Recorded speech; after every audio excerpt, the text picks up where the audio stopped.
لا الہ الا اللہ محمد الرسول اللہ، لا الہ الا اللہ محمد الرسول اللہ۔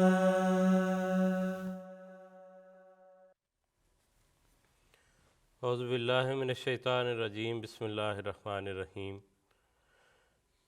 ناظرین کرام، السلام علیکم ورحمۃ اللہ وبرکاتہ۔ 15 مارچ 2024 یعنی یہ جو پچھلا جمعے کا دن تھا، اس وقت مسجد مبارک اسلام آباد میں خطبہ جمعہ ارشاد فرماتے ہوئے حضور انور اید اللہ تعالیٰ برسول العزیز نے فرمایا، اللہ تعالیٰ ہمیں رمضان اپنی رضا پر چلتے ہوئے تقوی سے گزارنے کی توفیق عطا فرمائے، ہمیں اپنے تقوی کے معیار اونچے کرنے کی توفیق دے، نہ ہی روزوں سے بچنے کے بہانے ہم تلاش کرنے والے ہوں اور نہ بلا وجہ سختی اپنے اوپر وارد کرنے والے ہوں، اور ہمیشہ اسلام کی خوبصورت تعلیم پر عمل کرنے والے ہوں، اور اس رمضان میں ہم اللہ تعالیٰ کی بے شمار برکات حاصل کرنے والے ہوں، ہر دن ہمارے لیے برکتوں اور رحمتوں کے سامان لے کے آئے، رمضان سے ہم حقیقی فیض یاب ہونے والے ہوں، یہ رمضان ہمیں اللہ تعالیٰ کے قریب تر کرنے والا ہو، مقبول دعاؤں کی ہمیں توفیق ملے، آمین۔ ناظرین کرام، ہماری خوش قسمتی ہے کہ ہم ایک مرتبہ پھر اللہ تعالیٰ کے فضل سے رمضان کے بابرکت مہینے سے گزر رہے ہیں، اور حضور انور اید اللہ تعالیٰ برسول العزیز نے اسلام کی جس خوبصورت تعلیم کا ذکر کیا ان جملوں میں، اس تعلیم کو رمضان کے حوالے سے جاننے اور سیکھنے کے لیے یہ پروگرام لائیو آپ کی خدمت میں پیش کیا جا رہا ہے۔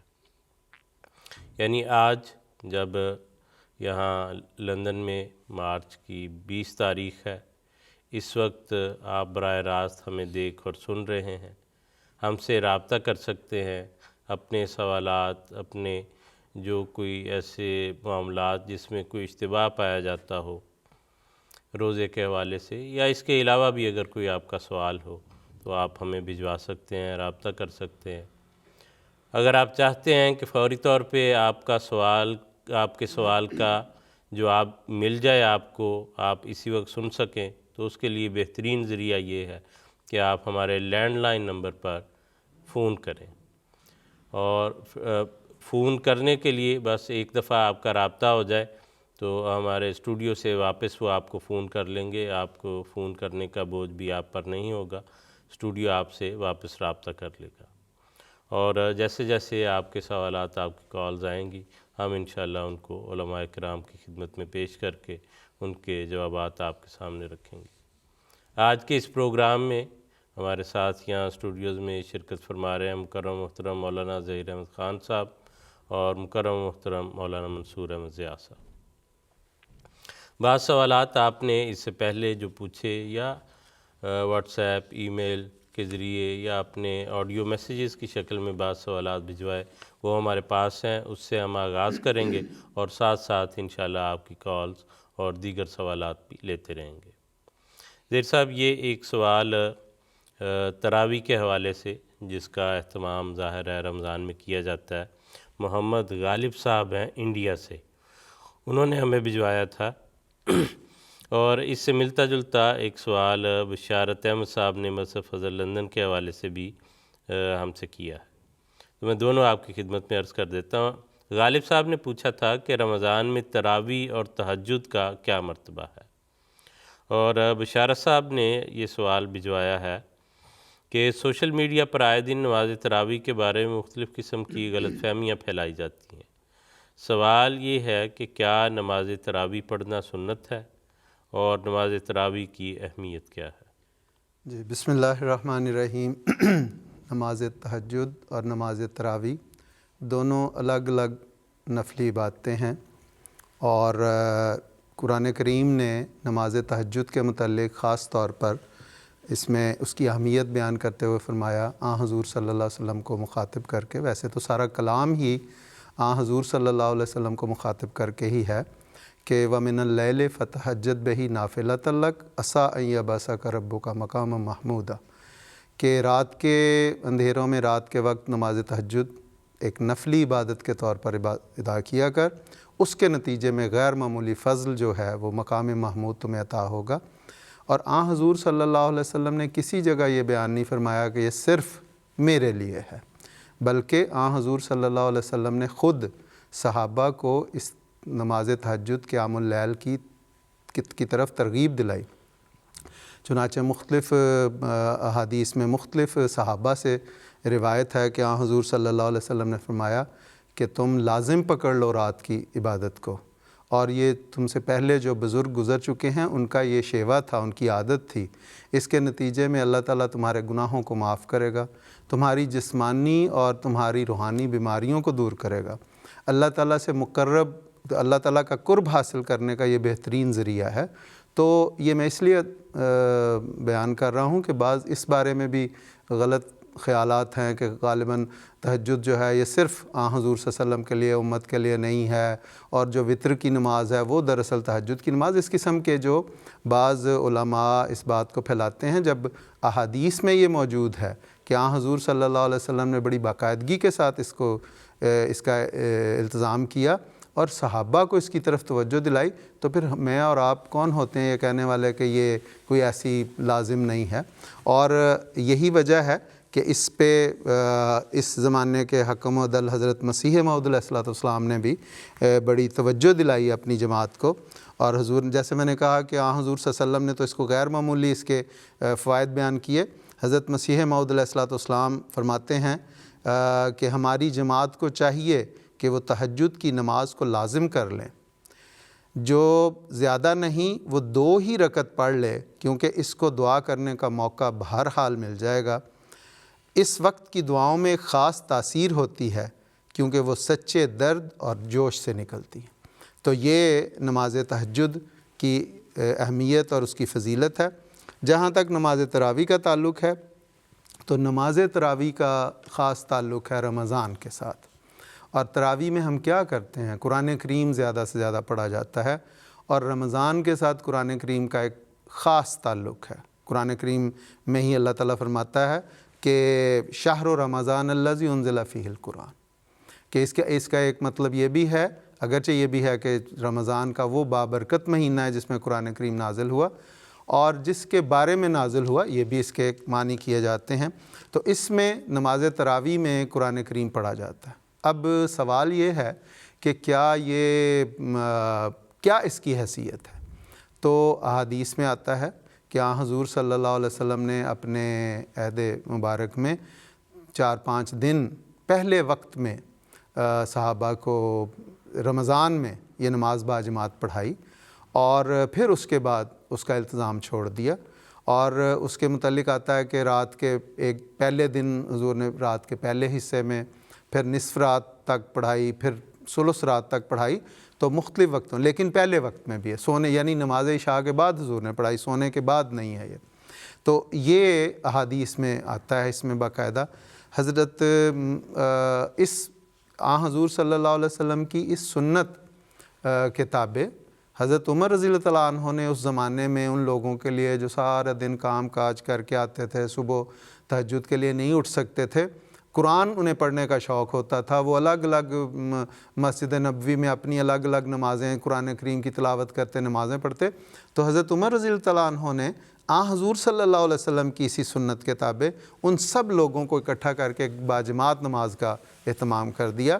اور اگرچہ بعض لوگ اسے نعوذ باللہ بدعت عمری کہتے ہیں، اگر ہم ان سے سنت عمری بھی کہیں تو تب بھی کوئی حرج نہیں ہے۔ حضور صلی اللہ علیہ وسلم فرما گئے کہ علیکم بسنتی و سنت الخلفاء الراشدین المہدیین۔ اگر ہم حضرت عمر رضی اللہ عنہ کو اللہ کے فضل سے ہم تو خلیفہ راشد مانتے ہیں، ان کی سنت جو ہے وہ عمل کرنا ایسے ہی ہے جیسے آن وسلم کی سنت. لیکن آج کے مولوی جو اس کو نعوذ باللہ سنت یا بدعت عمری کہتے ہیں، وہ دراصل حضرت عمر رضی اللہ تعالیٰ عنہ کو خلیفہ راشد نہیں مانتے، اس کا انکار کرتے ہیں. تو بہرحال، اور جیسے میں نے کہا کہ ہمارے لیے تو اللہ تعالیٰ نے مسیح موعود کو بھیج کے علیہ الصلوۃ والسلام کو ہماری رہنمائی کے بڑے اچھے سامان کیے ہیں. حضرت مسیح موعود علیہ الصلوۃ والسلام سے اس بارے میں بھی پوچھا گیا. حضور نے فرمایا کہ تراویح کے متعلق پوچھا تو حضور نے فرمایا کہ حضرت صلی اللہ علیہ وسلم کی سنت دائمی تو وہی 8 رکعت ہے، اور آپ تہجد کے وقت ہی پڑھا کرتے تھے، اور یہی افضل ہے، مگر پہلی رات بھی پڑھ لینا جائز ہے. ایک روایت میں ہے کہ آپ نے رات کے اول حصے میں سے پڑھا. تو اسی طرح کسی نے پوچھا کہ حضور محنت مزدوری کرنے والے جو رات کو بڑا دن کے وقت بڑی ان کی مشقت کا کام ہوتا ہے، رات صبح اٹھ نہیں سکتے، تو کیا وہ اول شب میں انہیں اگر تراویح کی 11 رکعات پڑھا دی جائیں تو کوئی حرج ہے؟ تو حضور نے فرمایا کوئی حرج نہیں. تو یہ ساری چیزیں جو ہیں، یہ جو میں نے قرآن کریم حضور صلی اللہ علیہ وسلم اور حضرت اقدس مسیح موعود علیہ الصلوۃ والسلام کے ارشادات کی روشنی میں بیان کیا، بڑا واضح بات ہے کہ دونوں عبادتیں ہیں، اور دونوں ہی فضیلت والی اور اہمیت والی ہیں، اور دونوں حضور صلی اللہ علیہ وسلم سے ثابت ہیں. جی بالکل خان صاحب، جزاک اللہ، ہر طرح سے الگ فل سے واضح ہو گیا. ناظرین، ابھی ہمارے ساتھ کالرز ہیں، ان سے بات کریں گے. پہلے ہم کال لیں گے میر احمد اشتیاق صاحب، انڈیا سے ہمارے ساتھ ہیں. میر احمد اشتیاق صاحب، السلام علیکم. السلام علیکم. وعلیکم السلام ورحمۃ اللہ. السلام علیکم. جی فرمائیے. میں انڈیا سے بات کر رہا ہوں. صاحب ایک سوال ہے میرا جائیداد کی تقسیم کے بارے میں،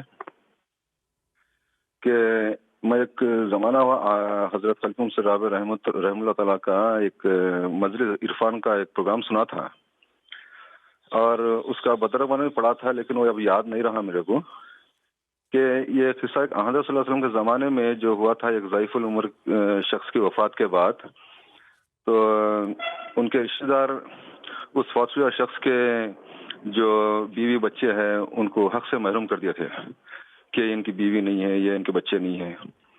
یہ تو جب یہ قصہ حضرت صلی اللہ علیہ وسلم کے پاس پیش ہوتا ہے تو حضرت صلی اللہ علیہ وسلم ایک وفد کو بھیجتے ہیں کہ یہ کیا ماجرا ہے، دیکھ کر آؤ. جب وہ صحابہ کرام جب جا کے یہ کرتے ہیں، پورے گاؤں والوں سے ان کے بارے میں پوچھ تاچھ کرتے ہیں، اس ضعیف شخص کے وہ جو فوت شدہ شخص تھے ان کی وفات پر بعد جب جا کے پوچھتے ہیں کہ یہ بچے اور بیوی کو یہ عورت کون ہے، تو سارے گاؤں والے بھی یہی گواہی دیتے ہیں کہ وہ ہم تو بہت کئی سالوں سے دیکھ رہے ہیں کہ وہ ضعیف العمر کی بیوی بچے ہے وہ، اور صرف رشتہ دار ان کے حق سے محروم کر چکے ہیں. تو میں یہ جاننا چاہتا ہوں مول صاحب میں کہ یہ قصہ یعنی کس حدیث میں ہے، اور یہ حدیث کے بارے میں جاننا چاہتا تھا میں. تو جب حضرت صلی اللہ علیہ وسلم کے پاس جب یہ قصہ جاتا ہے، جب وفد جا کے بولتے ہیں کہ ہم نے سارے گاؤں والوں سے میں ان کے بارے میں پوچھا، تو سارے گاؤں والوں کا بھی یہی کہنا تھا کہ وہ جو فوت شدہ شخص ہے ان کی ہی بیوی بچے ہیں یہ، اور یہ رشتہ دار ان کو حق سے محروم کیا جا رہا ہے. جی ٹھیک ہے میر احمد صاحب، بات سنتے ہیں تو میر احمد صاحب، جی میں نے کہا جزاک اللہ، آپ کا سوال آ گیا، اور جیسے آپ نے کہا کہ میں اس حدیث کے بارے میں جاننا چاہتا ہوں کہ یہ معاملہ کیا تھا.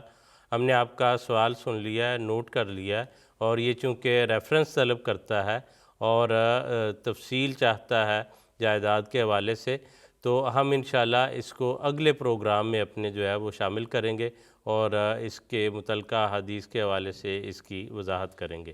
آپ کا سوال یہ آ گیا ہے، یہ ٹھیک ہے.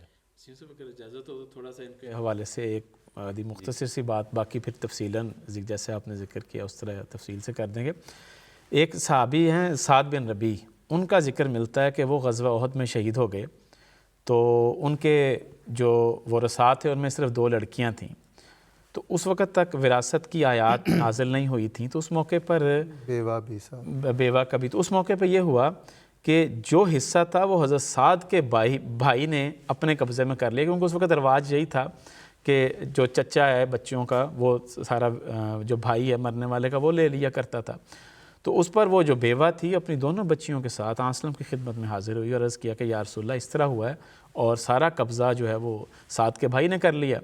تو اس پر حضرت صلی اللہ علیہ وسلم پھر جب آیات نازل ہوئیں، پھر آنسر نے تفصیل سے بتایا کہ دیکھو تمہاری بیٹیوں کا حصہ 2/3 ہے اور تمہارا حصہ بیوہ کے طور پر 1/8 تمہارا حصہ ہے۔ قرآن کریم میں اس کی بڑی تفصیل سے ملتی ہے۔ تو مجھے لگتا ہے غالباً یہ اس کی طرف اشارہ کریں، ممکن ہے کوئی اور روایت بھی ہو جو بعد میں جیسے کہ آپ نے کہا پھر تحقیق سے ہم لیکن میرا خیال ہے کہ یہی روایت ہے۔ جی ان کا سوال تو اسی طرح تھا۔ ہاں، اور اس پہ حضرت وسلم نے اس کے بھائی کو، حضرت سعد بن ربی کے بھائی کو بلایا اور اسے کہا کہ مرنے والے کی بچیوں کا 2/3 1/8 اس کی بیوی کا، فما باقیہ فہو لک، جو باقی رہ جائے وہ تمہارا ہے۔ چونکہ بھائی، کیونکہ احادیث میں آیا ہے کہ الحق الفرائض باہلیہ فما باقیہ فہو لاولی رجل ذکر، کہ جو اہل فرائض ہیں جن کے حصے قرآن کریم نے بیان کر دیے ہیں، ان کے حصے ادا کرنے کے بعد باقی جو ہے وہ میت کا قریب ترین جو مرد رشتہ دار ہوتا ہے وہ لے جاتا ہے۔ تو اس صورت میں چونکہ چچا تھا، یعنی بچیوں کا چچا یا اس کا بھائی تھا، مرنے والے حضرت سعد بن ربی کے بھائی تھے، اس لیے انہیں باقی حصہ ملا۔ جی ٹھیک چلیں، اچھا ہوا یہ ان کو فوری طور پہ بھی جو ہے اس حوالے سے مل گیا۔ ایک اور کالر ہیں ہمارے ساتھ، ان سے بات کرتے ہیں، محمود ناصر صاحب۔ السلام علیکم۔ جی وعلیکم السلام ورحمۃ اللہ۔ جی محمود صاحب، جی کیا حال ہے وسیم صاحب؟ جی اللہ کا شکر۔ جی آپ کا سوال کہ یہ جو رمضان میں فطرانہ ادا کرتے ہیں اور عید فنڈ، اس کے متعلق پوچھنا چاہ رہا تھا کہ اس کی شرعی حیثیت کیا ہے اور اس کی کس طرح تعیناتی ہوتی ہے کہ کتنا ہونا چاہیے، اور عید فنڈ کے سلسلے میں کہ یہ کیا مقرر کیا جا سکتا ہے، یا کہ ہم تو بچپن میں دیکھتے تھے کہ کسی نے 1 روپیہ 2 روپے 3 روپیہ اپنی سیونگ کا دے دیے، تو یہاں یو پی میں تو چونکہ فکس ہے، تو اس ناطے سے میں ذرا پوچھنا چاہ رہا تھا۔ جی ٹھیک ہے، ٹھیک ہے محمود صاحب، آپ کا سوال۔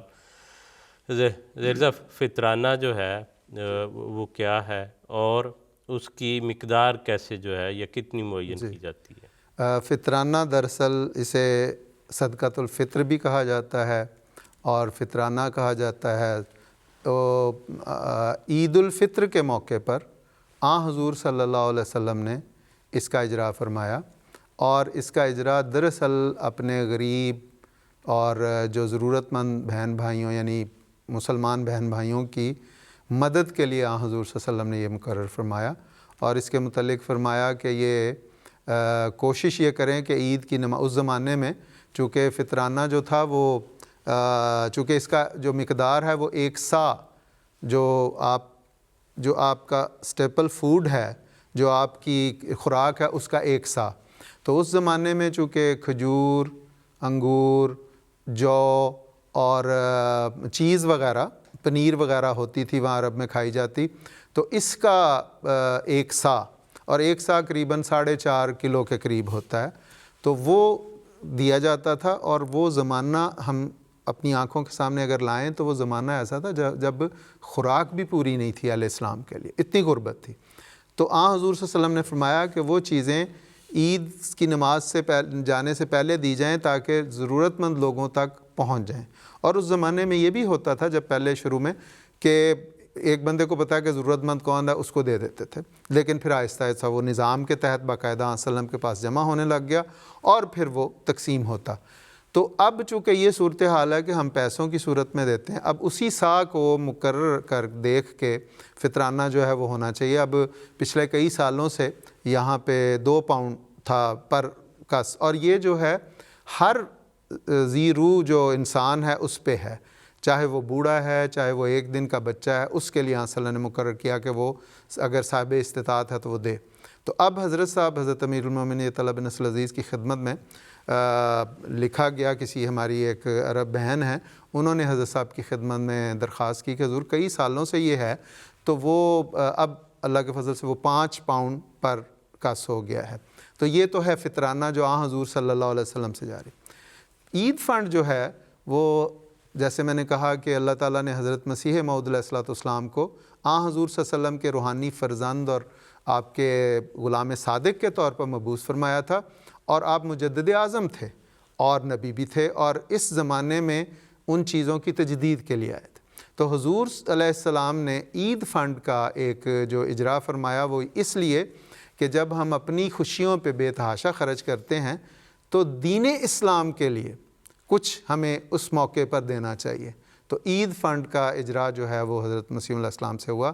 اور آخری حصہ ان کے سوال کا یہ کہ یہ باقاعدہ جماعت ایک منظم جماعت ہے اور خلافت کے تابع کام کرتی ہے، اس کا نظام جو ہے خلافت کے تابع چل رہا ہے، تو نظام نے وہ مقرر کیا اور ہر جگہ وہ مقرر ہوتا ہے اور ہونا چاہیے، اور اسی کے مطابق لوگوں کو وہ ادا کرنا چاہیے۔ ٹھیک حضرت جزاک اللہ۔ اور پھر یہ بھی ہے کہ حضور صلی اللہ علیہ وسلم کے وقت میں قربانی حالات عمومی ایسے تھے کہ غربت تھی، بہت زیادہ جو ہے وہ مال میسر نہیں تھا، اور وہاں قربانی کا ایک اور رنگ بھی تھا، وہاں پہ جانی قربانی کا پہلو غالب تھا۔ بالکل ہمارے اس وقت میں وہ جانی جو قربانی کا پہلو وہ نہیں ہے، اور اس زمانے میں انسان کی سب سے بڑی جو کمزوریوں میں شامل ہے یا جس سے وہ محبت کرتا ہے وہ پیسہ ہے۔ تو حضرت مسیح علیہ السلام نے آ کے جو اس دور کی مناسبت سے جس کی ضرورت بھی تھی اور جو اس دور کی قربانی بنتی ہے اس کے متعلق حضرت مسیح علیہ السلام نے صاحب نے وہ جو آپ نے کہا نا کہ اس زمانے میں جانی قربانیاں، حضور نے اس کو کہ آج کل مال و دولت تو کوئی چیز ہی نہیں ہے، ان لوگوں نے اپنی جانیں اللہ کی قربان کر دی، اس کے بعد تو کچھ بھی نہیں۔ بالکل وہ جس نے جان دے دی اس کا تو مال ہو بھی تو پھر اس کے وہ کسی کام نہیں آئے گا۔ تو اس لیے ہماری تو ایک لحاظ سے سوکھے میں جان چھوٹ، جی بالکل، ہم تو یہی ہے صاحب کا مفہوم ہے کہ ہماری آسانی ہے، ہمارے لیے مال دے دینا کوئی ایسی بات نہیں، جان دینا بہت مشکل کام ہے۔ کہ اللہ تعالیٰ نے دیا، اس میں سے غالب نے کہا تھا کہ جان دی ہوئی اسی کی تھی، حق تو یہ ہے کہ حق ادا نہ۔ بالکل ٹھیک، تو وہ تو جان دے کے بھی نہیں ہوتا۔ ہاں جی، قرآن میں ہم نے دیا ہے، اس میں سے آپ کچھ جو ہے وہ دے دیں اس موقع پہ۔ جزاک اللہ جی، آگے چلتے ہیں، ہمارے ساتھ کالر ہیں، ان سے بات کریں گے۔ محمد اشفاق صاحب ہیں، ان سے بات کرتے ہیں۔ السلام علیکم ورحمۃ اللہ وبرکاتہ۔ جی مول صاحب، میرا ایک سوال ہے، رمضان کے مہینے میں جب ہم قرآن کریم کی تلاوت کرتے ہیں دور مکمل کرنے کے لیے قرآن کریم کا، تو خاموش آواز سے پڑھنے چاہیے یا بلند آواز سے؟ اس پر جزاک اللہ۔ جی ٹھیک ہے، یہ سوال آ گیا، اور ایک اور کالر ہیں، ان کو بھی میں چاہتا ہوں، انتظار کر رہے ہیں کافی دیر سے، ان کو بھی لے لیتے ہیں۔ عزیز احمد صاحب، ان سے بھی بات کر لیتے ہیں، پھر باری باری انشاءاللہ ہم ان کے جوابات لے لیں گے۔ عزیز احمد صاحب، السلام علیکم۔ السلام علیکم ورحمۃ اللہ وبرکاتہ۔ ورحمۃ اللہ وبرکاتہ، جی فرمائیے۔ جی میں نے سوال یہ کرنا تھا کہ مسافر، ویسے تو مسافر کو روزے منع ہوتے ہیں، تو میں پروگرام میرا تھا کہ میں ٹھہرنا ہے، کس جگہ سفر کرنا ہے، تو پہلے سے میں آیا ہوں، تو اب آگے بھی میرا قیام ہے یہاں پہ رمضان کے اینڈ تک، تو کیا مجھے روزے مجھ پہ فرض ہوں گے یا میں مسافر کے زمرے میں آؤں؟ جی ٹھیک ہے عزیز صاحب، پہلا سوال منصور صاحب، محمد اشفاق صاحب نے جو پوچھا کہ تلاوت بلند آواز سے کرنی چاہیے یا آہستہ آواز سے کرنی چاہیے، اس حوالے سے سب سے بنیادی بات تو یہ ہے کہ حضرت صلی اللہ علیہ وسلم چونکہ ایک معلم تھے، آپ نے فرمایا انما بعثت معلما، تو کہ مجھے معلم بنا کر بھیجا گیا ہے، تو حضرت صلی اللہ علیہ وسلم کا طریق یہ تھا کہ تلاوت بھی اونچی آواز سے کیا کرتے تھے نمازوں میں بھی، اور حتیٰ کہ یہ بھی ملتا ہے کہ تہجد کی نماز میں بھی اونچی آواز سے پڑھا کرتے تھے تاکہ جو ساتھ والے ہیں وہ بھی سن لیں۔ تو اس بات کو سمجھانے کے لیے کہ اونچی آواز سے پڑھنے کا بہرحال ثواب زیادہ ہے، میں ایک حکایت ایک چھوٹی سی وہ بیان کرتا ہوں۔ ایک بزرگ تھے، تو وہ حافظ قرآن تھے، اور حافظ قرآن ہونے کے ساتھ ساتھ جب وہ قرآن کریم کی تلاوت کیا کرتے تھے تو بلند آواز سے کیا کرتے تھے، سامنے قرآن کریم بھی کھلا ہوتا تھا اور انگلی رکھ کے ایک ایک لفظ پڑھا کرتے تھے۔ تو کسی نے ان سے پوچھا کہ آپ اونچی آواز سے کیوں پڑھتے ہیں، اور جب کہ آپ کو آتا ہے سامنے قرآن کریم کیوں کھولا ہوتا ہے آپ نے؟ تو انہوں نے کہا کہ بات یہ ہے کہ جب میں قرآن کریم پڑھتا ہوں تو قرآن کریم بابرکت چیز ہے، تو میں یہ چاہتا ہوں کہ جب میں بولوں گا تو میری زبان بھی اس ثواب میں شریک ہو جائے، جب میں اونچی بولوں گا، میں اپنی آواز سنوں گا تو میرے کان بھی اس عبادت میں شریک ہو جائیں گے، جب میں قرآن کریم کے اوپر ہاتھ رکھوں گا اور انگلی کے ساتھ اس جگہ کو پڑھوں گا تو اس صورت میں میری انگلی جو قوت لمس ہے وہ بھی گویا کہ اس میں شریک ہو جائے گی۔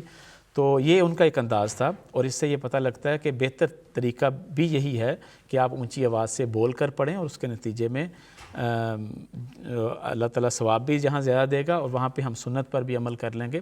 صحابہ کا بھی یہی طریق تھا، بلند آواز سے پڑھا کرتے تھے اور کثرت کے ساتھ پڑھا کرتے تھے۔ ہاں یہ ضرور ہے کہ اگر آپ تھک جائیں پڑھتے ہوئے تو اس میں بھی کوئی ممانعت نہیں ہے کہ آپ دل میں خاموشی کے ساتھ بھی پڑھ لیں، وہ بھی پڑھا جا سکتا ہے، لیکن بہتر یہ ہے کہ اونچی آواز سے، بلند آواز سے پڑھیں۔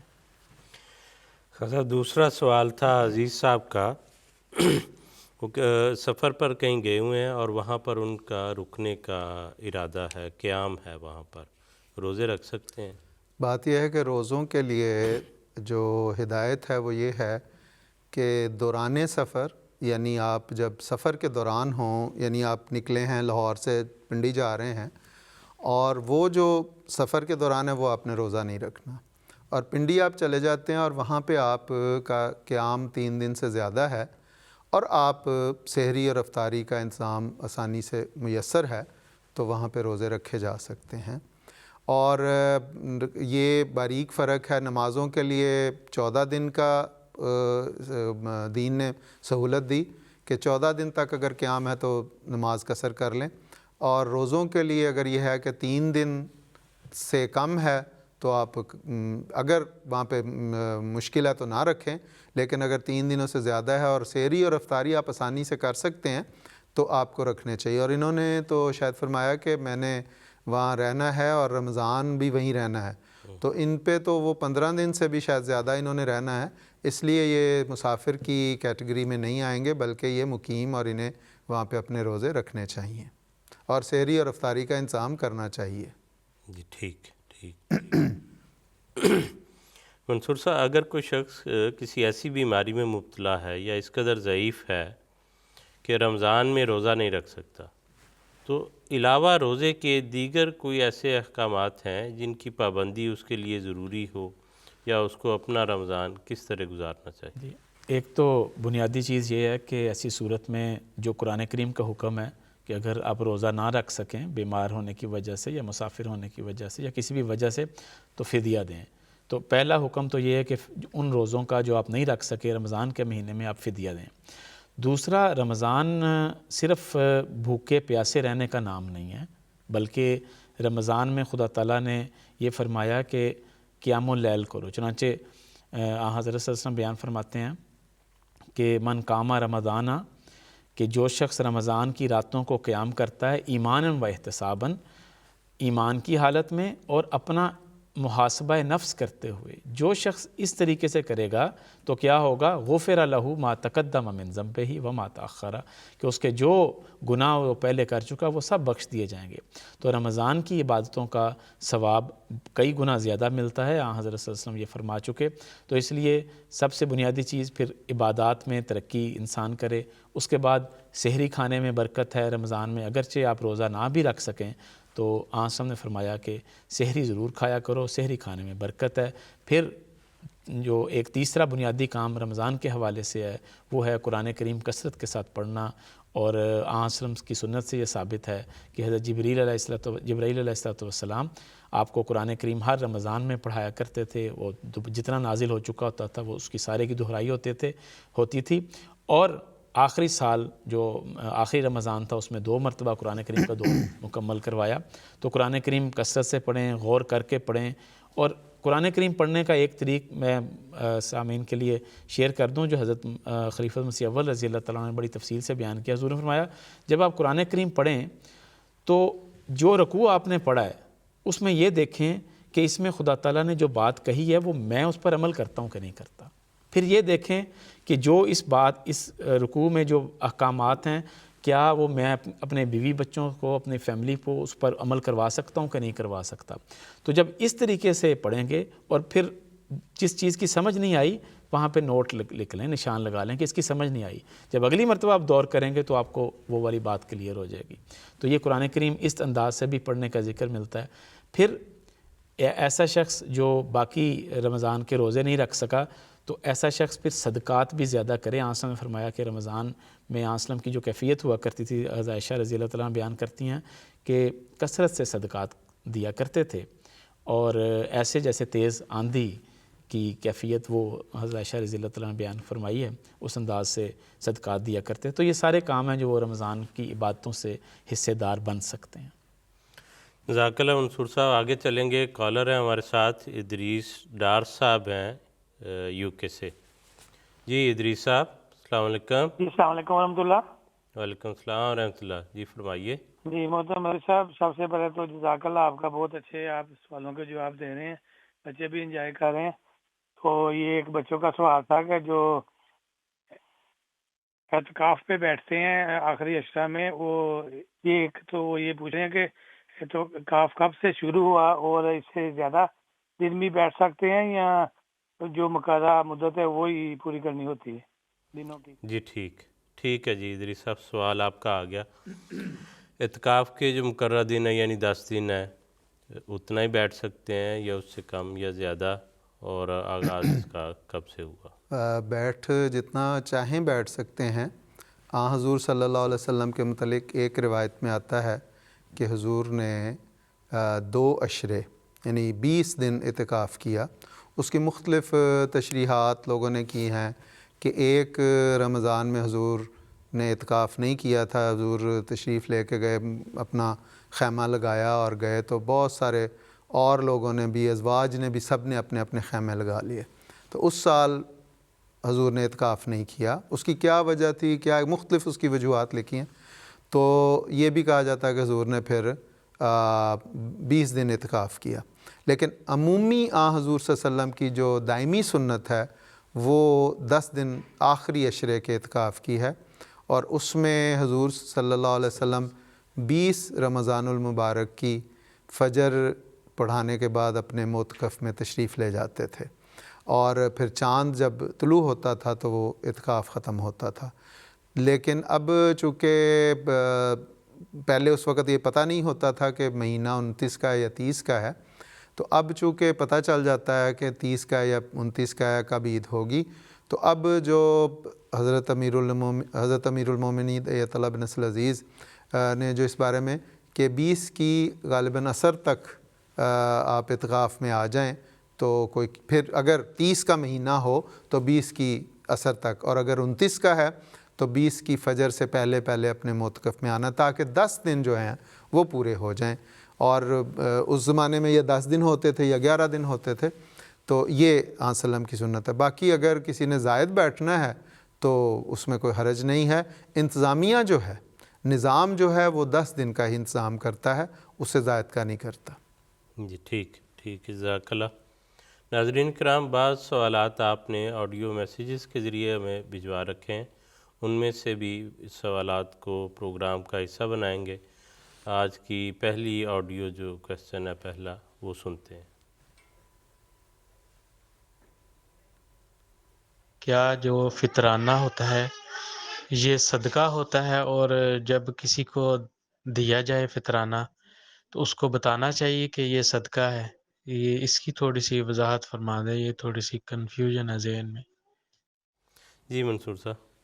جزاک اللہ۔ اصل میں مجھے لگتا ہے کہ تھوڑی سی یہ غلط فہمی ہے کہ فطرانہ ہم گویا کہ خود ادا کر سکتے ہیں، تو یہ بنیادی ایک ایسی چیز ہے جو بعض اوقات غلطی سے یہ سمجھا جاتا ہے کہ جس طرح فدیہ آپ خود کسی کو دے سکتے ہیں، اسی طرح یا صدقہ آپ کسی کو خود دے سکتے ہیں، اسی طرح فطرانہ بھی آپ اپنے طور پہ اپنے رشتہ داروں کو، غریب رشتہ داروں کو دے سکتے ہیں۔ تو یہ بات واضح وضاحت کے ساتھ میں اس لیے بیان کرنا چاہتا ہوں کہ یہ غلط فہمی تاکہ دور ہو جائے کہ فطرانہ مرکزی انتظام کے تحت ہی آنا ضروری ہے، اور جو مرکز کا انتظام ہے اس کا سارا روپیہ خلیفۃ المسیح یا مرکز کے پاس آتا ہے۔ پھر مرکز کی مرضی سے اگر کسی جگہ پہ کوئی ضرورت مند ہے تو آپ مرکز میں لکھ سکتے ہیں کہ یہ فلاں ضرورت مند ہے، تو اس کو دیا جا سکتا ہے، لیکن اپنے طور پہ آپ کسی کو نہیں دے سکتے۔ فطرانہ ہر صورت میں مرکزی انتظام کے تحت تقسیم ہونا ضروری ہے۔ جی ٹھیک ہے جزاک اللہ۔ ناظرین کرام، رمضان میں ہمارے معمولات میں سے یہ کام ہے سحری کا اہتمام کرنا، افطاری کرنا، ظاہر ہے لازم سی ایک چیز ہے، اور افطاری میں ایک افطاریہ انسان خود اپنے گھر پر کرتا ہے، اور بعض دفعہ دوسروں کی افطاری کا اہتمام کیا جاتا ہے۔ احادیث میں بھی اس کا ذکر ملتا ہے۔ اس کے متعلق حضور انور اید اللہ تعالیٰ بن نصر عزیز نے اپنے تازہ خطبہ جمعہ میں رہنمائی فرمائی ہے، تو حضور انور کی زبان مبارک سے اس کو ہم سنیں گے ویڈیو کلپ کی شکل میں۔ وہ اس وقت پروگرام کا حصہ ہوگا۔ بہت سے دوست جو ہیں افطاری کے حوالے سے سوالات پوچھتے ہیں، کروانی چاہیے نہیں کروانی چاہیے، کس حد تک کروانی چاہیے، کس کی کروانی چاہیے، تو حضور کی زبان مبارک سے یہ رہنمائی سنتے ہیں۔ یہاں یہ بھی بیان کر دوں کہ امیروں کو چاہیے کہ اپنے علاقے کے غریبوں کی رمضان میں خاص طور پر خبر گیری کریں۔ افطاریوں میں صرف عمراء کو ہی جمع کر کے افطاریوں سے لطف اندوز نہ ہوں، بلکہ غریبوں کی افطاریوں کا بھی انتظام کریں۔ اور یہ جو بڑی بڑی افطاریاں ہوتی ہیں دعوتوں کے رنگ میں، ان کے حق میں تو ویسے بھی میں نہیں ہوں۔ اب یہ دکھاوے اور بدعت یہ کا رنگ اختیار کر گئی ہیں۔ رمضان میں تو قرآن کریم کے پڑھنے پڑھانے، سننے سنانے کی طرف زیادہ توجہ ہونی چاہیے، ذکر الہی کی طرف زیادہ توجہ ہونی چاہیے، عبادات کی طرف زیادہ توجہ ہونی چاہیے۔ لیکن یہ ہوتا یہ ہے کہ بجائے اس کے جب جو لوگ مختلف قسم کے کام کر رہے ہیں اپنے کاموں سے آ کر افطاریوں کی دعوتیں کھانے میں مصروف ہو جاتے ہیں، اور جنہوں نے افطاریوں کی دعوت کی ہوتی ہے وہ بھی اس طرح توجہ دینے کے بجائے کہ قرآن حدیث پڑھیں، ذکر الہی کریں، عبادت کی طرف توجہ دیں، اس کوشش میں ہوتے ہیں کہ کس طرح اچھے سے اچھا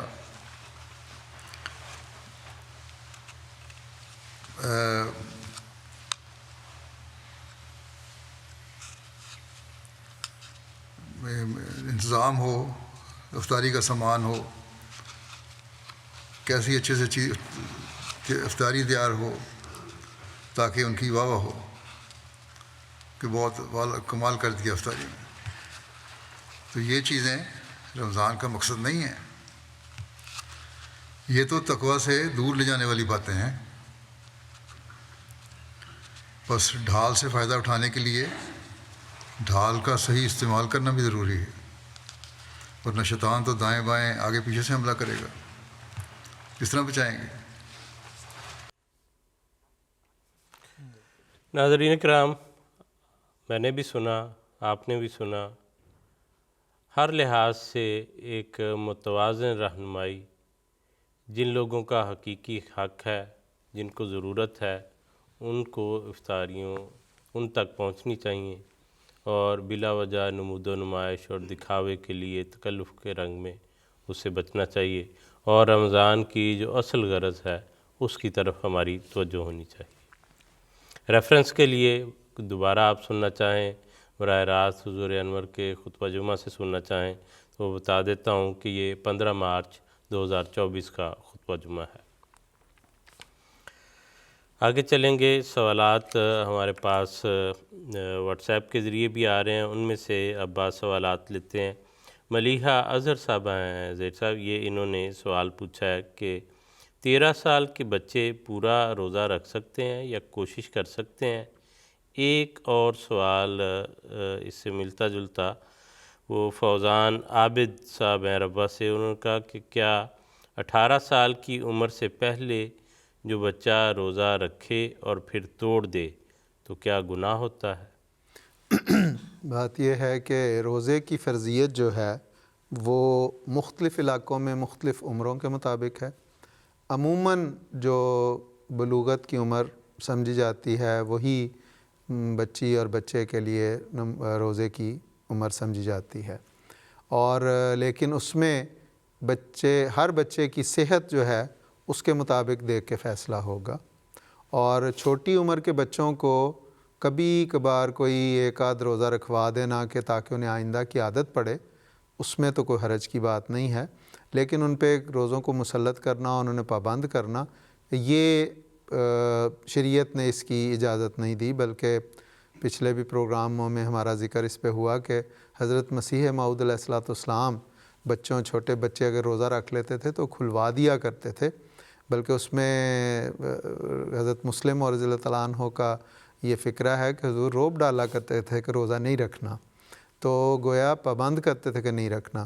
تو 13 سال کا بچہ اگر اس کی صحت ٹھیک ہے اور اچھی ہے تو وہ ایک آدھ روزہ رکھ لے تاکہ اسے آئندہ کے لیے عادت پڑے، تو کوئی حرج کی بات نہیں ہے۔ لیکن جب وہ اپنی بلوغت کی عمر کو پہنچ جاتا ہے پھر وہ روزے رکھنے شروع کرے، اور 18-19 سال کی عمر تک پہنچتے پہنچتے پھر وہ اپنے پورے روزے رکھنا شروع کر دے، یہ ہے۔ تو باقی اگر 18 سال سے چھوٹے بچے نے ایک روزہ رکھا ہے اور اس نے توڑ دیا اس کا، نہیں وہ اسے پورا نہیں کر سکا، تو وہ گویا ایک مریض کے زمرے میں آئے گا۔ کوئی اس پہ کوئی یہ تو نہیں کہ اب اس کو کہا جائے کہ مسلسل 60 روزے رکھو یا تم اتنے مسکینوں کا کھانا کھلاؤ یا غلام آزاد کرو، تو وہ نہیں ہے اس پہ۔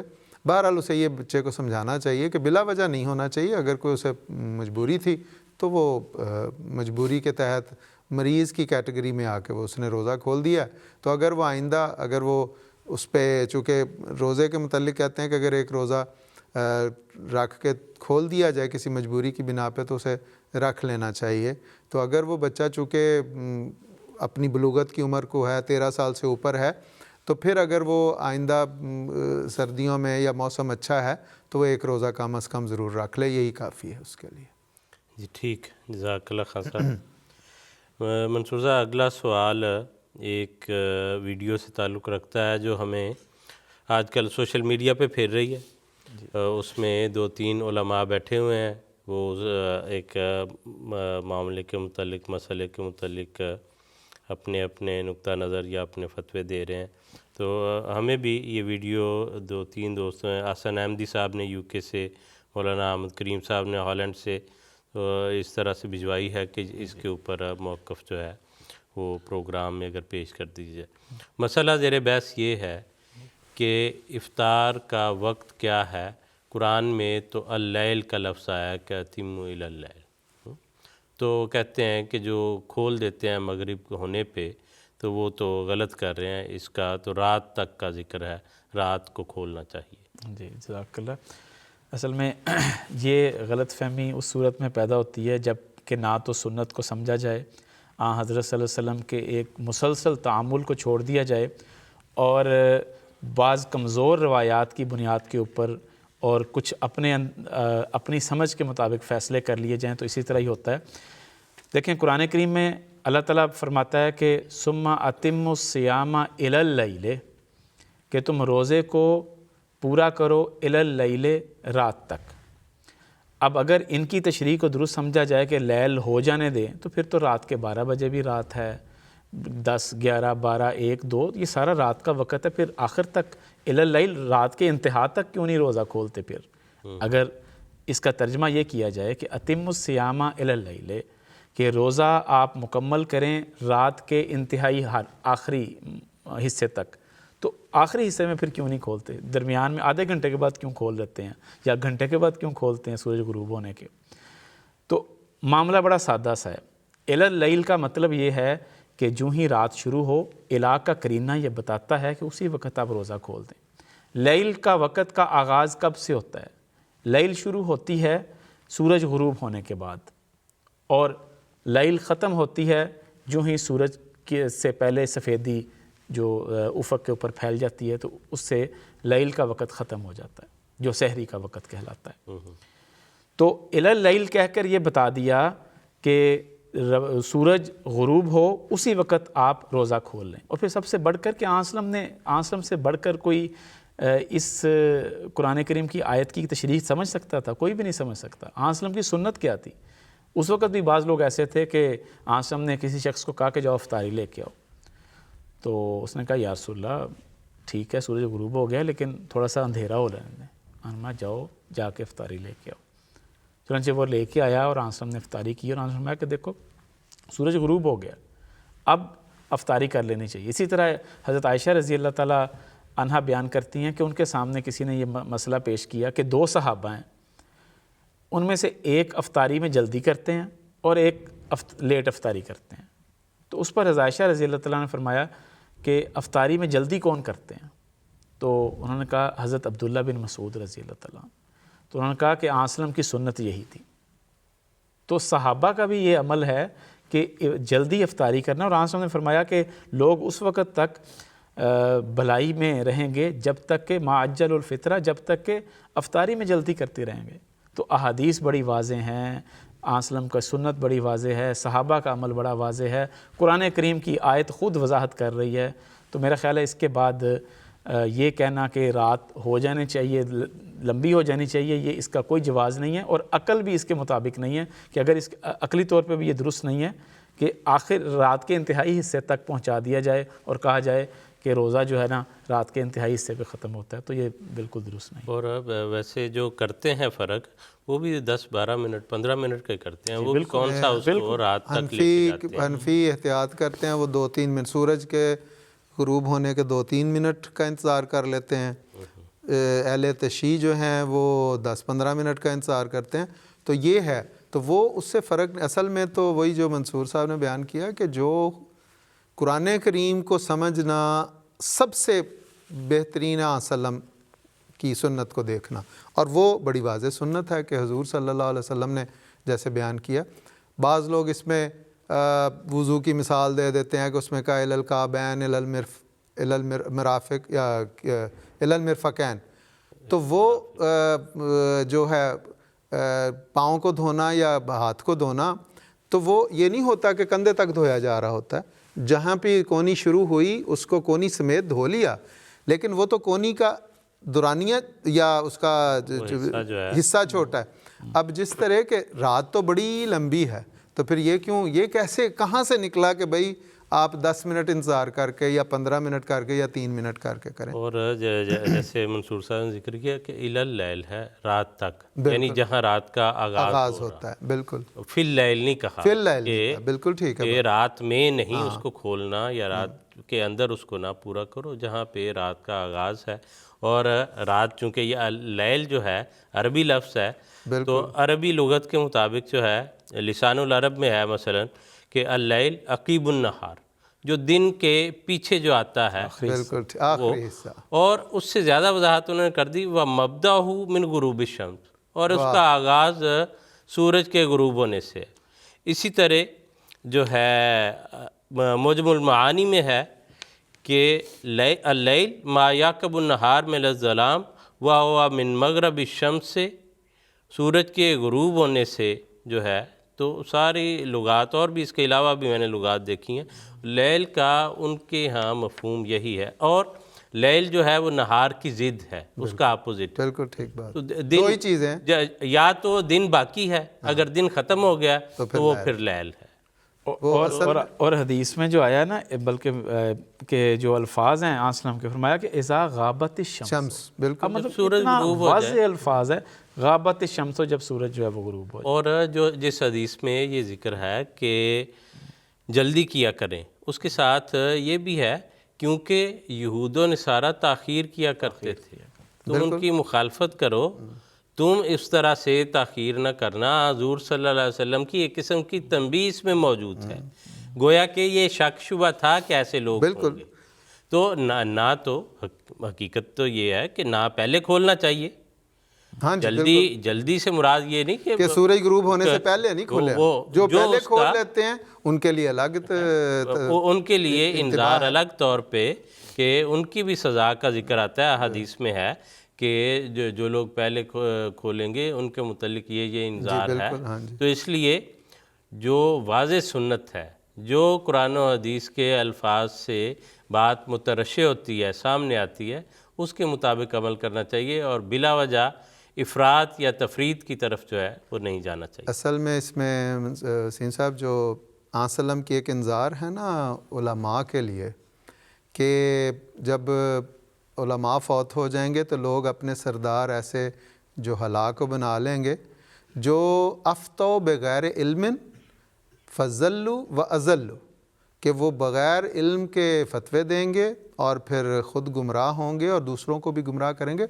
اس میں بات یہ بیان کرنا چاہتا ہوں کہ علم پڑھ لینا کافی نہیں ہے۔ بڑے بڑے علماء جیسے پہلے میں دراصل جو جو علم دینے آیا، جو روحانی علم، جو روحانی خزائن، آن صلی اللہ علیہ وسلم نے فرمایا تھا کہ وہ خزائن تقسیم کرے گا، لوگ لینے سے انکار کریں گے، مسیح موعود علیہ السلام وہ آیا، اس کو ماننے سے انکار کیا، اور اس قسم کے فتوے دیتے ہیں عجیب و غریب ان کے اب وہ ہیں کہ نعوذ باللہ وہ استنجا کرتے وقت بھی وہ کہتے ہیں کہ جی اس میں خیال رکھیں ورنہ آپ کا وضو ٹوٹ جائے تو روزہ ٹوٹ جائے گا. تو یہ دراصل وہ جہالت ہے جو پڑھے لکھے ہونے کے باوجود وہ ان پہ اور یہ ان کا مبلغ علم ہے، بلکہ ذہنی پستی کی انتہا یہ ہے کہ ان کے مسئلے مسائل اس سے باہر نہیں نکلتے، یہ انہی چیزوں میں الجھے ہوئے ہیں. اسی وجہ سے یہ دور بیٹھے ہیں. وقت کے امام نے جو آ کے روحانیت کے دروازے کھولے، جو آ کے علم و عرفان کی نہریں جاری کی، بالکل جو خلافت کے دروازے، ہم بیٹھے ہوئے ہیں کہ تقویٰ کیسے انسان حاصل کرے، تلاوت کتنی کرنی چاہیے، کس طرح سے بہتر کر سکتے ہیں، اللہ تعالیٰ کی رضا کیسے حاصل ہوگی. اور وہاں پہ یہ جھگڑے چل رہے ہیں کہ جی آپ استنجا بڑے احتیاط سے کریں، آپ نے روٹی جو ہے اس وقت جو ہے اگر اذان شروع ہو گئی تو انگلی ڈال کے جو ہے حلق سے نکال لو. تو یہ وہ چیزیں ابھی حساب کا جو سنا ہے جو حضرت صاحب کا کلپ کہ اس میں دیکھیں صاحب کی افطاری اصل غرض کیا ہے، رمضان کی کیا غرض ہے وہ ہمیں سمجھا رہے ہیں.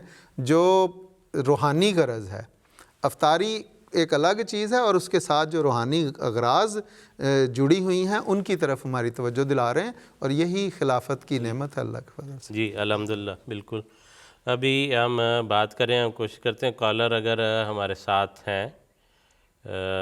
حفیظ احمد صاحب انتظار کر رہے تھے. السلام علیکم حفیظ صاحب، میں دیکھ رہا تھا آپ انتظار کر رہے تھے، ابھی غالباً شاید ہمارے ساتھ نہیں ہیں، تو چلیں ہم دوبارہ ان سے رابطہ کر لیں گے اور ان کا سوال جو ہے وہ لے لیں گے. اس دوران ہم باقی سوالات جو ہمارے پاس پہلے سے آ چکے ہیں ان کے متعلق بات کرتے ہیں. منصور صاحب، رمضان میں بالعموم لوگ زکوٰۃ ادا کرتے ہیں، تو کیا زکوٰۃ کا سال رمضان سے شروع ہوتا ہے؟ اصل میں یہ بھی ایک غلط فہمی بنتی جا رہی ہے کہ شاید زکوٰۃ کا سال رمضان سے شروع ہوتا ہے. زکوٰۃ کے بارے میں بڑی بنیادی حدیث وہ یہ ہے کہ حضرت صلی اللہ علیہ وسلم نے فرمایا لا زکوٰۃ فی مال حتی یحول علیہ الحول، کہ کسی مال پر اس وقت تک زکوٰۃ لاگو نہیں ہوتی جب تک کہ اس پر ایک سال نہ گزر جائے. اس کی مثال یہ ہے کہ اگر کسی کے پاس جو صاحب نصاب شخص ہے، مطلب کسی کے پاس جو نصاب ہے وہ 85 گرام گولڈ ہے، اس کی قیمت کے برابر جو کہ آج کل میرا خیال ہے 4600 پاؤنڈ نیئرلی اراؤنڈ اس کے بنتی ہے. تو اگر کسی کے پاس 4600 پاؤنڈ موجود ہیں اور وہ جنوری میں مثلا اس کے پاس 4600 پاؤنڈ آتے ہیں، تو اب وہ صاحب نصاب بن چکا ہے. اگلے سال تک وہ رقم پڑی رہے، سیونگ ہو، تو اس کے اوپر اس کو 2.5% کے حساب سے زکوٰۃ دینی پڑے گی. یہ میں نے مثال کے طور پر سمجھانے کے لیے اسے بیان کیا کہ اس پر پورا سال گزرنا ضروری ہے، اس سے پہلے زکوٰۃ لاگو ہی نہیں ہوتی. اب بعض ممالک ایسے ہیں جیسے مثلاً بعض اسلامی ممالک ہیں، انہوں نے جس شخص نے بینک میں زکوٰۃ رکھی ہوتی ہے، بینک میں پیسے رکھے ہوتے ہیں، رقم رکھی ہوتی ہے، وہ رمضان آنے پر وہ آٹومیٹکلی ان کی کٹوتی کر لیتے ہیں اگر وہ نصاب زکوٰۃ تک پہنچتی ہے. اس کا نقصان کیا ہوتا ہے؟ اس کا نقصان ایک تو یہ ہوتا ہے کہ لوگ اپنی رقمیں جن پر زکوٰۃ لاگو ہوتی ہے وہ رمضان کا مہینہ آنے سے پہلے اپنی رقوم نکال لیتے ہیں. اس کا دوسرا نقصان کیا ہوتا ہے کہ وہ شخص جو صاحب نصاب بنا اور اس کو ابھی سال گزرا نہیں، لیکن بینک نے رمضان کے مہینے میں چونکہ زکوٰۃ کاٹنی ہے، تو چاہے وہ اس پر ابھی سال نہیں بھی گزرا، جو بنیادی شرط ہے وہ پوری نہیں ہوئی، تو بینک نے زکوٰۃ کاٹ لینی ہے. تو اس حوالے سے یہ ایک غلط فہمی ہے اور بعض اوقات غلط رواج ہے. لیکن اس میں کوئی شک نہیں ہے کہ اگر کوئی اپنی سہولت کی خاطر رمضان کا مہینہ مقرر کر لیتا ہے، تو رمضان اس مہینے سال پورا ہونے سے پہلے بھی اگر وہ زکوٰۃ دے دیتا ہے، اسے پتہ ہے کہ میرے پیسے یا میری رقم اتنی دیر تک رہنی ہے، تو وہ زکوٰۃ دے دیتا ہے، تو اس میں کوئی حرج نہیں ہے اپنی سہولت کے لیے. لیکن لازماً یہ بلیف رکھنا یا یہ یقین رکھنا کہ رمضان میں ہی زکوٰۃ فرض ہوتی ہے، یہ ایک درست عقیدہ نہیں ہے. سر یہ سوال سے سہیل احمد صاحب نے فون کر کے پوچھا تھا پٹنی لنڈن سے. وہ کہتے ہیں تعلیمی غرض سے ان کی بیٹی جو ہے وہ یونیورسٹی میں ہے، تو کہتے ہیں کہ وہ پڑھ رہے ہیں، ڈینٹسٹ جو ہیں اس کا کورس کر رہے ہیں. تجربے کے لیے ان کو جو ہیں بعض دوائیاں وہ استعمال کرنی پڑتی ہیں، مثلا نم کرنے کے لیے انجیکشن وہ مسوڑوں میں یا دانتوں میں لگایا جاتا ہے. وہ کہتے ہیں روزے کے دوران وہ کر سکتے ہیں؟ جی نہیں، انجیکشن سے ظاہر ہے وہ کوئی انجیکٹ ہوگی کوئی دوائی، تو جو جسم کے اندر چیز جائے وہ نم کرنے کے لیے ہو یا سہولت دینے کے لیے ہو، وہ روزے میں جائز نہیں. منصور صاحب حمامت البشرا دارالعلوم ربوہ سے بچی نے یہ سوال پوچھا ہے کہ اگر ظہر عصر کی نماز جمع ہو رہی ہو تو کیا دو مختلف امام نماز پڑھا سکتے ہیں؟ کہ ظہر کی ایک نے پڑھائی، اور انہوں نے وضاحت کی تھی کہ مثلا اسکول میں وہ ٹریننگ کے لیے بچوں کو مثلا کھڑا کرتے ہیں کہ پہلے ایک پڑھائے پھر کسی اور کو موقع مل جائے، کیا اس طرح جائز ہے؟ جی اس میں کوئی حرج والی بات نہیں ہے کہ بعض اوقات بعض صورتوں میں اسلم کے زمانے میں بھی ایسے ہوا ہے کہ ایک وقت میں ایک نماز پڑھائی، پھر دوسرے ایک صحابی نے کسی اور نے پڑھائی، تو اس میں کوئی حرج والی بات نہیں ہے. ایسا ہو سکتا ہے، دو مختلف امام نماز پڑھا سکتے ہیں. صرف ایک بات کی وضاحت یہاں پہ ضروری ہے کہ یہ نہیں ہو سکتا، حضور نے فرمایا کہ جمعہ کا خطبہ کوئی اور دے اور جمعہ کی نماز کوئی اور پڑھائے. جی ٹھیک، تو یہ نہیں ہو سکتا، باقی اس کی اجازت. سوائے خلیفۃ المسیح. سوائے خلیفۃ. کالر ہمارے ساتھ واپس ہیں، ان سے بات کرتے ہیں. السلام علیکم. السلام علیکم، حفیظ احمد بات کرو جی لمنگ ٹسفا سے. جی جی فرمائیے. میں نے یہ پتہ کرنا تھا، آج کل یہ بگ افطاری کا پروگرام ہوا ہے جماعت کی طرف سے، تو بگ افطاری جو تبلیغی جماعت کے جو ہوتے ہیں غریب اپنے انگریز دوست، ان کے لیے بگ افطاری کی جاتی ہے، یہ بھی کی جا سکتی ہے کہ نہیں اس کے بارے میں؟ کیونکہ افطاری کے بارے میں یہ کہ بھئی ہمیں اہتمام نہیں کرنا چاہیے اتنا، تو اس کے بارے میں بتا دیں. بڑی مہربانی. ٹھیک ہے جی حفیظ صاحب، سوال آ گیا. وہی حکمت، وہی فلسفہ، وہی نیک نیت ہے کہ لوگوں کو بتایا جائے کہ اسلام کی تعلیمات کیا ہیں، ہم روزے رکھتے ہیں، یہ ہے اس میں.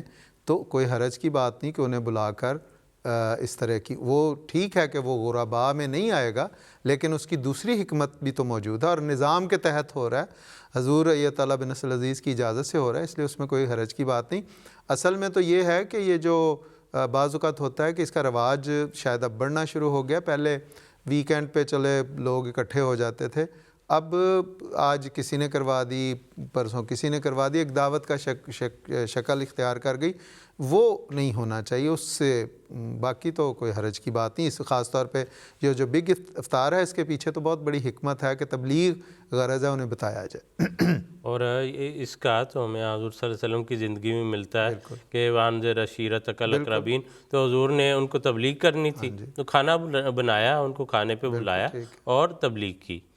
تو اس لیے اس کا مقصد جو ہے اسلام کا پیغام، اور خاص طور پہ رمضان میں اس لیے بگ افطار اس لیے اکٹھا کرتے ہیں کہ روزے کے حوالے سے بات ہو کہ اسلام کیا سکھاتا ہے کہ دوسروں سے ہمدردی کرنی ہے، ان کا خیال رکھنا ہے. روزہ جو ہے ایک قربانی دینے کا نام ہے. اور دوسرا پہلو یہ بھی خاصا اس میں نظر آتا ہے، جو حضرت صاحب نے منع کیا یا جو مناہی ہے نہ کریں، وہ انفرادی لوگ جو اپنی نمود و نمائش کے لیے، تکلف کے لیے، دکھاوے کے لیے کرتے ہیں. اس میں تو کسی کا کوئی دکھاوا نہیں ہے، جماعت انتظام کر رہی ہے، جو اس سے کسی کو کیا حاصل ہوگا؟ کوئی ذاتی جو ہے کسی کی تشہیر اس میں شامل ہی نہیں ہے. تو اس لیے جماعت تو مائی باپ ہے ہم سب کا، بالکل. تو وہاں آنا، وہاں تو کوئی ایسا مقصد اس کے اندر نہیں پایا جاتا، تو اس لیے وہ اس ضمن میں نہیں آتا. اور جماعت جو ہے حکمت کے ساتھ، اور جیسے کہ وہ اجازت لے کے جو ہے وہ کیا جاتا ہے. کوشش کرتے ہیں 1 منٹ سے کم ٹائم ہے. وہ سید جمشید ثاقب صاحب ہیں جرمنی سے. منصور صاحب وہ کہتے ہیں میری والدہ دل کی مریضہ ہیں، وہ صرف جمعرات اور جمعے کا روزہ رکھتی ہیں، یہ جائز ہے؟ اور وہ فدیہ بھی دیتی ہیں. ایک اور انہوں نے پوچھا کیا میں ان کے روزے رکھ سکتا ہوں؟ اس صورت میں یہ ہے کہ بنیادی طور پہ یہ ہے کہ کوئی بدنی عبادت جو ہے وہ کوئی دوسرا کسی کی طرف سے نہیں کر سکتا، البتہ فدیہ دے سکتے ہیں۔ اگر والدہ کے پاس گنجائش نہیں ہے فدیہ دینے کی تو وہ فدیہ جو ہے وہ دے دیں، اور یہی ہدایت ہمیں ملتی ہے، کیونکہ بدنی عبادت ہے وہ نہ کریں۔ اور جو جمعرات اور جمعے کی اگر ان کو توفیق ہے تو ہر ایک کی توفیق مختلف ہوتی ہے۔ اگر وہ یہ سمجھتی ہیں کہ میں صرف میرے لیے مشکل ہے تو پھر وہ مریض کی ذیل میں آ جاتی ہیں، لیکن جتنی ان کو توفیق ہو اس کے مطابق رکھ لیں۔ قرآن کریم میں آتا ہے فَاتَّقُوا اللَّهَ مَا اسْتَطَعْتُمْ، اللہ کا تقوی اختیار کرو جتنی تمہیں توفیق ہے۔ صرف جمعے کا دن مخصوص کرنا، عام دنوں میں تو دیکھیں جمعے کا دن مخصوص نہیں کیا جا سکتا، اس کی مناہی آتی ہے، لیکن جمعرات سے شروع کر رہی ہیں اور 7 جمعہ بھی ہے تو اس لیے اور رمضان کے دنوں میں بھی اگر کوئی ایک رمضان کے روزے تو سارے دن فرض ہیں، تو اگر کوئی اس نیت کے ساتھ کرتا ہے جمعے کا دن سہولت ہے تو وہ اس میں بھی کوئی حرج والی بات نہیں رمضان میں، تو یہ تو ویسے بھی جمعرات اور جمعہ اکٹھا کر رہی ہیں۔ جزاک اللہ بزرگان دین، آپ دونوں کا بہت شکریہ۔ ناظرین کرام آپ کا بھی شکریہ۔ وقت بالکل جو ہے وہ ختم ہو چکا ہے، اگلے ہفتے پھر اسی وقت آپ سے ملاقات ہوگی۔ اجازت دیجیے، السلام علیکم ورحمۃ اللہ وبرکاتہ۔ لا الہ الا اللہ محمد رسول اللہ، لا الہ الا اللہ محمد رسول اللہ۔